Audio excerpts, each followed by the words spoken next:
Hello, good morning, नमस्कार. स्वागत आहे मित्रांनो तुमचं आपल्या एस के ऑनलाईन ट्युटोरियल्समध्ये. आज आपण या व्हिडिओ लेक्चरमध्ये unit number 1 acoustics, ultrasonics and dielectrics discuss करणार आहोत. त्या अगोदर तुम्हाला स्क्रीनवरती ऑकस्टिक्सचा सिलेबस दिसत असेल.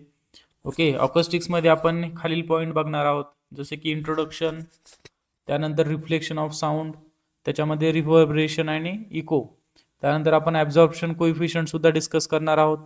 त्यानंतर Sabine formula, acoustical planning of building and factors affecting architectural of acoustics of building, हे सगळे पॉईंट आपण ऑकस्टिक्स या चॅप्टरच्या अंडर डिस्कस करणार आहोत. त्यानंतर युनिट नंबर 1 मध्येच अल्ट्रासोनिकचा सुद्धा चॅप्टर आहे, दॅट इज चॅप्टर नंबर 2 आपण त्याला म्हणूया. त्याच्यामध्ये अल्ट्रासोनिक्सचं properties of ultrasonics, production of ultrasonic wave, त्याच्या दोन मेथड आहेत मित्रांनो, मॅग्नेटोस्ट्रिक्शन मेथड आणि पिझो इलेक्ट्रिक मेथड.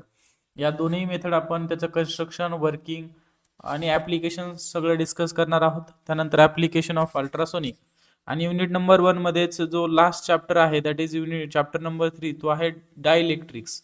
त्याच्यामध्ये polar, non polar dielectrics, polarization, types of dielectric polarization, हे सगळं आपण बघणार आहोत. तर चला आजच्या व्हिडिओला आपण सुरुवात करूया ऑकस्टिक्स पासनं. तर मित्रांनो, ऑकस्टिक्स म्हणजे काय की acoustics is a branch of physics which deals with the production, control and transmission of sound and effect of sound. Okay, is known as acoustics. तर सरळ साध्या सोप्या भाषेत सांगायचं म्हटलं तर ऑकस्टिक्स हे स्टडी ऑफ साऊंड आहे. म्हणजे आपण याच्यामध्ये साऊंडचा स्टडी करणार आहोत ऑकस्टिक्समध्ये. सो स्टडी ऑफ साऊंड म्हणजे काय मित्रांनो? साऊंड म्हणजे काय, आता तुम्हाला सगळ्यांनाच माहिती आहे की साऊंड म्हणजे आपण त्याला मराठीत ध्वनी किंवा आवाज असं म्हणतो. तर जनरली जेव्हा केव्हा आपण एखादं बिल्डिंग डिझाईन करत असतो, एखादा हॉल डिझाईन करत असतो, तेव्हा आपल्याला ऑकस्टिक्सचे फॅक्टर्स कन्सिडर करावे लागतात. So for the good communication और क्लिअर साऊंड, ओके, सो ऑकस्टिक्स या ब्रांचच्या अंडर आपण production, control and transmission of sound study करत असतो. मित्रांनो, इथं स्क्रीनवरती तुम्हाला एक क्वेश्चन दिसत असेल बघा. Why does a classroom sometimes sound noisy while a cinema hall sounds very clear? Okay, आपली क्लासरूम छोटी असते तरी सुद्धा बऱ्याच वेळा आपल्याला त्याचा गोंगाट ऐकायला येतो किंवा आपल्याला व्यवस्थित लेक्चररचा आवाज ऐकायला येत नाही. आणि त्याच कंपॅरिझनमध्ये जर आपण एखादा मोठा सिनेमा हॉल बघितला, त्यातही आपण एकदम नॉर्मल साऊंडमध्ये जरी कम्युनिकेट केलं तरी सुद्धा आपल्याला आवाज क्लिअर ऐकायला येतो. असं का घडतं मित्रांनो? तर असं रिव्हर्बरेशनमुळे घडतं, अशा इकोमुळे घडतं, किंवा हे जे काही साऊंडचे डिफेक्ट आहेत हे सगळे आपण या ऑकस्टिक्स ब्रांचच्या अंडर शिकणार आहोत. तर सध्या तुम्हाला माहिती पाहिजे की गुड ऑकस्टिक्स म्हणजे क्लिअर कम्युनिकेशन आणि पुअर ऑकस्टिक्स म्हणजे कन्फ्युजन. तर मित्रांनो, द फॉग आर्ट म्युझियम हा जो नावाचा हॉल आहे, हा हार्वर्ड युनिव्हर्सिटीमध्ये USA मध्ये आहे. आणि जवळपास 19व्या शतकामध्ये जेव्हा याच्यामध्ये हा हॉल जेव्हा बनवला होता, तो हॉल खूप डिफेक्टिव्ह बनला होता. डिफेक्टिव्ह इन द सेन्स की त्याच्यामध्ये कम्युनिकेशन व्यवस्थित होत नव्हतं. जो काही लेक्चरर लेक्चर देत असेल ते ऑडियन्सला क्लिअरली ऑडिबल नव्हतं. त्याच्यामध्ये खूप सारं कन्फ्युजन होतं, नॉइझीनेस होता त्या आवाजामध्ये. आणि मग हा डिफेक्ट शोधण्याचं काम प्रोफेसर W.C. सबाइन यांच्याकडे आलं. ओके, आणि मग प्रोफेसर W.C. सबाइन हे फिजिक्सचे प्रोफेसर होते हार्वर्ड युनिव्हर्सिटीमध्ये. आणि त्यांनी ती रिस्पॉन्सिबिलिटी घेतली की हा डिफेक्ट ते शोधून काढणार म्हणून. आणि मग त्यांनी स्टडी केल्यावर त्यांना कळालं की मोस्ट त्याचं जे आहे डिफेक्टिव्ह असण्याचं रिझन की आवाज व्यवस्थित येत नाही, जस्ट बिकॉज ऑफ रिव्हर्बरेशन. या रिव्हर्बरेशनमुळे, रिव्हर्बरेशन किंवा इको, रिव्हर्बरेशन आणि इकोज काय असणार ते आपण पुढच्या व्हिडिओजमध्ये बघणारच आहे. पण तत्पूर्वी तुम्हाला सांगतो की रिफ्लेक्शन ऑफ साऊंड असतं. Okay, persistence of sound. जर आपण सोर्सने जरी साऊंड इमिट करायचं थांबवलं तरी काही वेळ आवाज टिकतो. त्याला आपण रिफ्लेक्शन ऑफ साऊंडमध्ये इकोज म्हणतो किंवा रिव्हर्बरेशन म्हणतो. सो आपल्या सोप्या मराठी भाषेत जर सांगायचं म्हणजे रिव्हर्बरेशन म्हणजे गोंगाट. ओके, एखाद्या रिकाम्या हॉलमध्ये ज्याच्यामध्ये काही फर्निचर वगैरे नाही आहे, त्याच्यात आपण जेव्हा बोलत असतो तेव्हा आपल्याला ते गोंगाट, नॉइझीनेस येतो आवाजामध्ये, अँड दॅट इज रिव्हर्बरेशन. मग हे कमी करण्यासाठी W.C. सबाइन यांनी वेगवेगळे एक्सपेरिमेंट्स केले. त्यांनी रिव्हर्बरेशन टाईमचा फॉर्म्युला डेव्हलप केला, सबाइनचा फॉर्म्युला नावाने ते ओळखतो आपण. आणि या सबाइनच्या फॉर्म्युला अंडर आपल्याला रिव्हर्बरेशन टाइम किती असला पाहिजे हे कळालं. आणि त्यानंतर सायंटिफिकली ऑकस्टिक्सला बिल्डिंग प्लॅनिंगमध्ये कन्सिडर करण्यात आलं. ओके, जेव्हा केव्हा आपण बिल्डिंग प्लॅन करत असतो तेव्हा आपल्याला अकॉस्टिक्सचे फॅक्टर्स कन्सिडर करावं लागतात फॉर गुड साऊंड और गुड कम्युनिकेशन.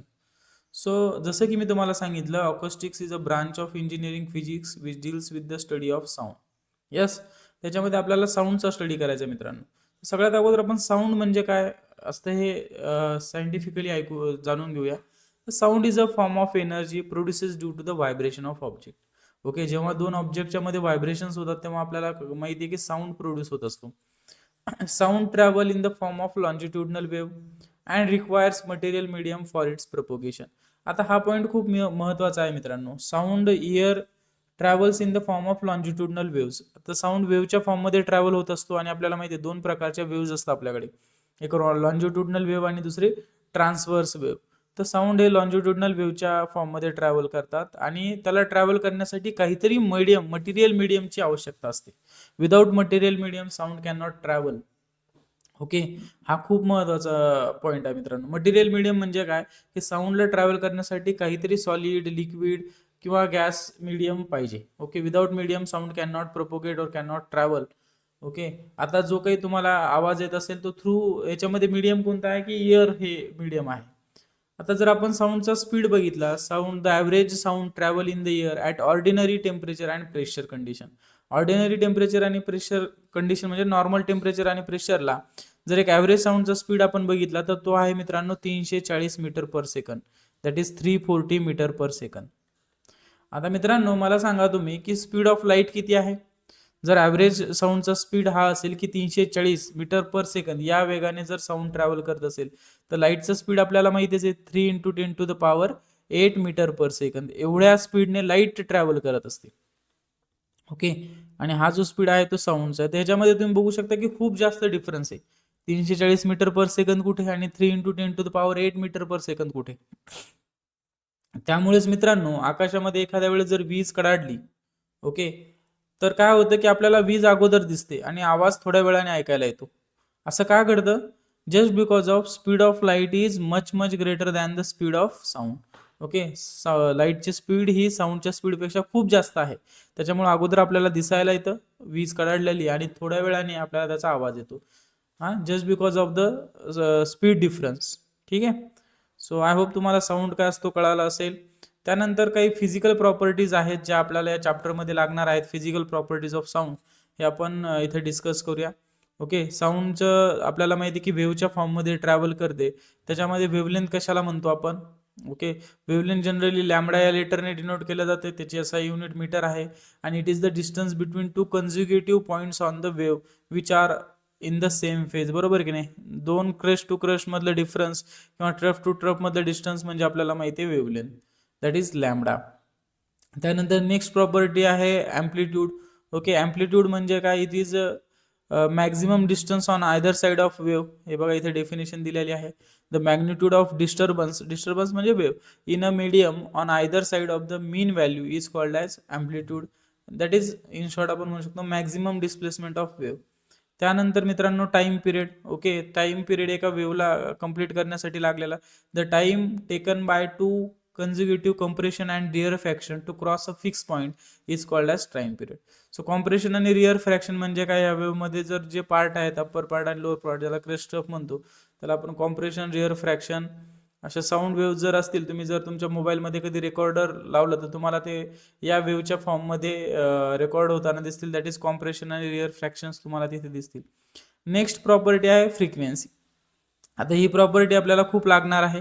ओके, नेहमी या युनिटमध्ये आपल्याला फ्रिक्वेन्सीचं गरज पडणार आहे. त्यामुळे फ्रिक्वेन्सी म्हणजे काय सोप्या भाषेत समजून घ्या. फ्रिक्वेन्सी म्हणजे number of compression or rarefaction per unit time. Okay, सोप्या भाषेमध्ये तर एका सेकंदामध्ये किती व्हायब्रेशन झालेत. ओके, कॉम्प्रेशन आणि रिअर फ्रॅक्शन्स किती झालेत एका सेकंदामध्ये, that is the frequency. Generally frequency आपण युनिट जे ते हर्ट्स असतं. ओके, आणि त्यानंतर relation between speed, wavelength and frequency. याच्यामध्ये काही रिलेशन आहे का? ऑब्विसली आहे.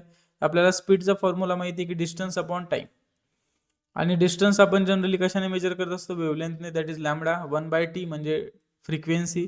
सो आपण म्हणू शकतो की speed is equal to lambda into nu. Nu stand for frequency. Okay, त्यानंतर ह्या झाल्या मित्रांनो फिजिकल प्रॉपर्टीज ऑफ साऊंड जे तुम्हाला माहिती असणं गरजेचं आहे. नेक्स्ट व्हिडिओमध्ये मित्रांनो आपण डिस्कस करणार आहोत क्लासिफिकेशन ऑफ साऊंड, म्हणजे टाइप्स ऑफ साऊंड. किती प्रकारचे साऊंड्स असतात. Basically they are classify on based of their frequencies. Okay, फ्रिक्वेन्सीवरती आपण त्याचं क्लासिफिकेशन केलेलं आहे. 3 प्रकारचे साऊंड आहेत: इन्फ्रासोनिक साऊंड, ऑडिबल साऊंड आणि अल्ट्रासोनिक साऊंड. चला हा पॉईंट सुद्धा याच व्हिडिओमध्ये आपण कव्हर करूया मित्रांनो. So based on their frequency we can classify sound in 3 groups. जसं मी तुम्हाला सांगितलं, इन्फ्रासोनिक साऊंड म्हणजे काय मित्रांनो, असा साऊंड ज्याची फ्रिक्वेन्सी लेस दॅन 20 हर्ट्स आहे. ओके, 20 हर्ट्स पेक्षा कमी फ्रिक्वेन्सी असलेला साऊंड म्हणजे infrasonic sound. Okay, which is not audible to human ear. आपण मानवी कान याला ऐकू नाही शकत. ओके, आणि it can not be detect by human ears. Rhinos are communicating with this frequency. Rhinos म्हणजे जो एका शिंगाचा गेंडा वगैरे असतो त्याला आपण रायनोज म्हणतो इंग्लिशमध्ये. So they are generally using this frequency for communication. Now next one is the audible sound. Audible साऊंडची रेंज काय असते, जो आपल्याला ऐकायला येतो, that is between 20 hertz to 20 kilo hertz. खूप महत्वाचा क्वेश्चन आहे मित्रांनो, एमसीक्यू मध्ये सुद्धा आपल्याला बघायला मिळतो की the range of frequency for audible sound or sonic sound सुद्धा याला म्हटलं जातं. ओके, ऑडिबल साऊंड किंवा सोनिक साऊंड याची फ्रिक्वेन्सी मित्रांनो 20 हर्ट्स टू 20 किलो हर्ट्स. हा ह्युमन इयर ऐकू शकतो. त्यानंतर next one is very important, that is ultrasonic sound. Ultrasonic साऊंडची फ्रिक्वेन्सी मित्रांनो 20 किलो हर्ट्स पेक्षा जास्त असते. जर साऊंडची फ्रिक्वेन्सी 20 किलो हर्ट्स पेक्षा जास्त असेल तर त्याला आपण अल्ट्रासोनिक साऊंड बनवू शकतो. Okay, it can not be detect by human ears. Again मानवी कान याला ऐकू शकत नाही.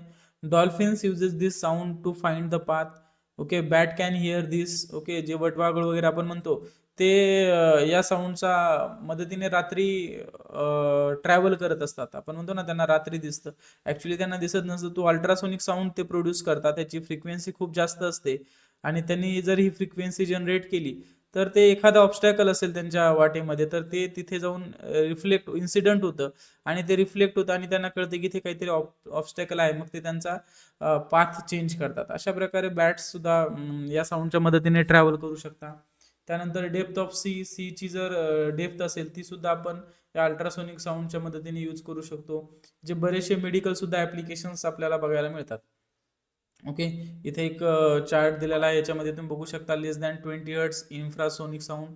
Okay, between 20 hertz to 20 kilo hertz audible range and about 20 kilo hertz it's ultrasound. Okay, अशा प्रकारे तुम्ही साऊंडचे टाईप सुद्धा लक्षात ठेवू शकता. द रिफ्लेक्शन ऑफ साऊंड हा जो टॉपिक आहे तो मात्र आपण नेक्स्ट व्हिडिओमध्ये डिस्कस करूया. ओके, जर व्हिडिओ मित्रांनो आवडला असेल तर नक्की व्हिडिओला लाईक करा. नवीन असताल तर आपल्या चॅनलला सबस्क्राईब करा आणि तुमचे जर काही सजेशन्स असतील तर नक्की तुम्ही कमेंट सेशनमध्ये लिहू शकता, जेणेकरून आपण आणखीन इम्प्रूव्हमेंट करू शकतो आपल्या व्हिडिओमध्ये. So thank you for watching this video.